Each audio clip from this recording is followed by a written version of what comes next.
தனியாக தெரியுங்க. இந்த மிளகு கிடச்சிடும், மிளகு சீரகம் எல்லாமே தனியாக அரைச்சிடும்.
நம்ம கடையில் வந்து வெஜிடேரியன் தான், குறிப்பாக வெஜிடேரியன் பரோட்டா வெஜ்ஜு, சால்னா வெஜ்ஜு, நான்வெஜ்ஜும் இருக்குது.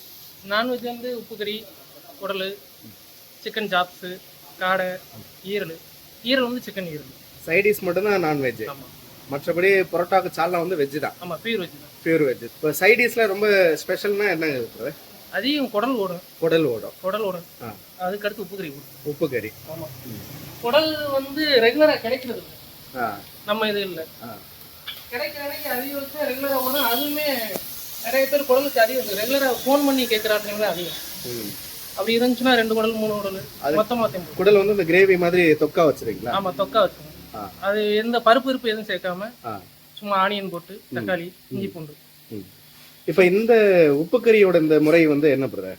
இது வந்து நம்ம பெரிய பல்லாரி, கருவேப்பில்லை, அப்புறம் வந்து பட்டவத்தல், சீரகம், மிளகு.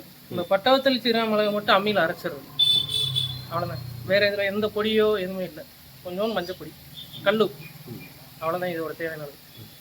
எண்ணெயிலேயே போட்டு அப்படியே வதக்கி, வெங்காயம் நல்லா வதங்கினதுக்கப்புறம் கொஞ்சம் அந்த கறியை போட்டு, அது கொஞ்சம் வதங்கினதுக்கப்புறம் மஞ்சள் பொடி, கொஞ்சம் உப்பை போட்டு விட்டு, அப்புறம் நம்ம இந்த அரைச்சி வச்ச மசாலாவை அப்படியே போட்டு அப்படியே இது வேகணும்.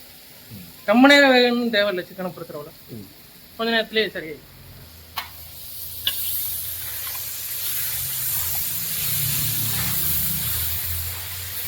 கொஞ்சம் இது டார்க் கலராக கொஞ்சம் மாறும்.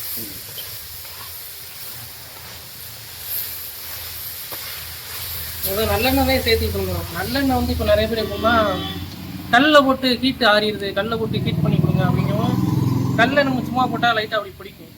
அதனால ஆயிலே போட்டுறது. நல்லெண்ணெய் யூஸ் பண்ணுறது பாட்டி. முன்னாடி நல்லெண்ணெய் தான் போட்டு போட்டு யூஸ் பண்ணி இருந்தது. நிறைய பேர் இந்த குளிர் டயத்தினால கொஞ்சம் ஆறிடுது, கல்லை விட்டு எனக்கு ஃப்ரை பண்ணி கொடுங்க அப்படிங்கும்போது நம்ம திருப்பி அதில் ஆயில் சேர்க்குற மாதிரி இருக்கு.